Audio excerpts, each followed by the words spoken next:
What's up, gamers? It's been kind of a slow year this year with Anbernic, but it looks like we do have a new handheld on the way, the RG Rotate.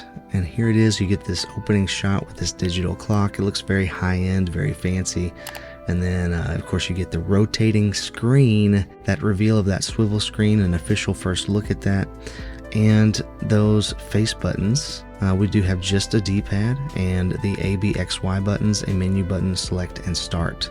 And it looks like on the side we have a power and reset button. On this far side over here you have a micro SD card slot and your volume up and down rocker. Let me get this quick look at the back here, and it has this strange like black slit at the top here, and I think that's probably a passive cooling port to let some of the heat out, so this doesn't overheat. And also, you know, the model number with the name RG Rotate is on there, and we get the battery size, which is 2000 milliamp hours, and it looks like the charging is set at 5 volts 2 amps, which pretty much confirms this is going to be a slower charging device. But moving on, they kind of give you a glimpse at this thing taken apart with their proprietary alloy hinge, which means they have designed this themselves, that they've used their R&D department to test these out. They've probably gone through multiple iterations of what that hinge looks like, how it works, and they've settled on this design.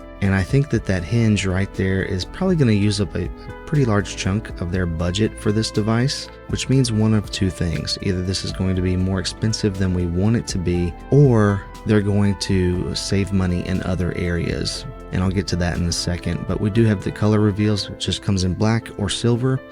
It also says that it comes in either an aluminum screen frame or a plastic body. And then this little detail is interesting too. It has swappable high-low LL2 R2 buttons, and I kind of like that. I would not have minded them being flush like that, but the fact that they can be raised, I do think that there's some value to that. It does look really cool, just that single-handed, you know, flip it up, rotate it up. This is really odd though, don't you think, that they're showing this off as a music player and it doesn't have a headphone jack? That is a USB-C to 3.5mm adapter that they have there in that shot, I'm pretty sure. You can see right there, right here on the edge, you know, where it connects to your headphones. We've seen this before come with some other devices, you know, where they have the USB-C to 3.5mm adapter, particularly in smaller devices where they needed to just have one USB-C port, or they didn't have enough room for all the ports. But I do think that that's kind of funny, kind of odd. No real gameplay reveal here in this trailer, which is unfortunate, so there's not a whole lot to go on there, but it is a unique design, a unique device, a new twist on the Square. Now in the description we learn a little bit more. The RG Rotate Swivel-Screen Android handheld console is coming soon, whatever that means, featuring a self-developed ultra-thin alloy hinge built for lasting durability. So they are saying the hinge is going to be durable. And of course that's what we want. And it is interesting to me that they're talking so much about the hinge, because I don't remember them talking about that with the RG Slide or even the RG35XX SP, but because this is a proprietary design, they want to make sure that you know, hey, we worked hard on this. Their official X page also said Anbernic RG Rotate coming soon, swivel screen, Android handheld, Aurora silver, polar black, aluminum, or ABS. And then we have a link to their blog. But so it does come in metal or plastic, and I assume those will be at different price points. Not a huge fan, by the way, of Anbernic being down here on the bottom of it in such big letters. I don't really like that. And then their blog post here, again, starts off talking about that swivel screen and hinge mechanism. Of course, this is the big gimmick for this device. They're really proud of it, and if it works well, they should be. But in all of this information, there is no description of the specs internally. Which leads me to my last point, and that's that I think this being an Android device, as it says right here, Android operating system, I think this is going to have the same chip in it as the RGDS. Again, I think the hinge probably cost them more than they wanted it to, and I think they're going to use the cheapest processor they can find. I don't think the H700 can run Android, and this is the only other budget chip they have used, the RK3568, in their recently released RGDS. Now that model came with 3 gigs of RAM.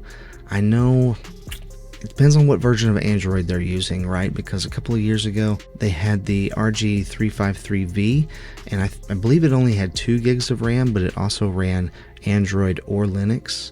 I think they could possibly do that again, or maybe they're going to bite the bullet and put 3 gigs in there and run Android 14. It's really hard to say at this point, but that might be a pretty safe bet. They were able to get this RGDS down to $100. I would expect this to come in at around $100 as well. And if they're expecting you to carry this on your keychain or on your backpack, hanging off your backpack or whatever like they had in the trailer, they're going to want it to have a pretty decent sleep mode. They're saying, hey, this is a device you can take with you all day. That seems what that's what the trailer communicates to me.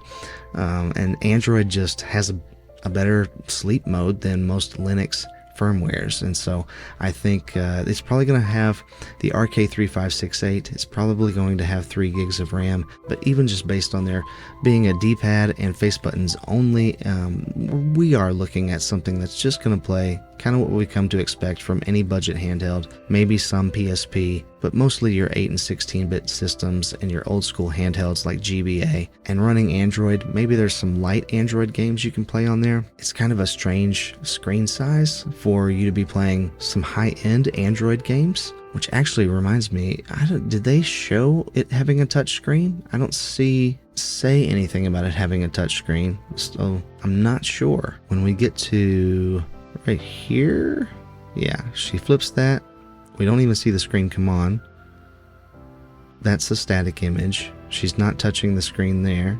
Okay, so this may not even be a touchscreen device. They don't say that it is. But what do you think of the RG Rotate? What do you think the specs are going to be? Let me know your thoughts in the comments below. Stay kind and encouraging out there, and I'll catch you on the flippity flip.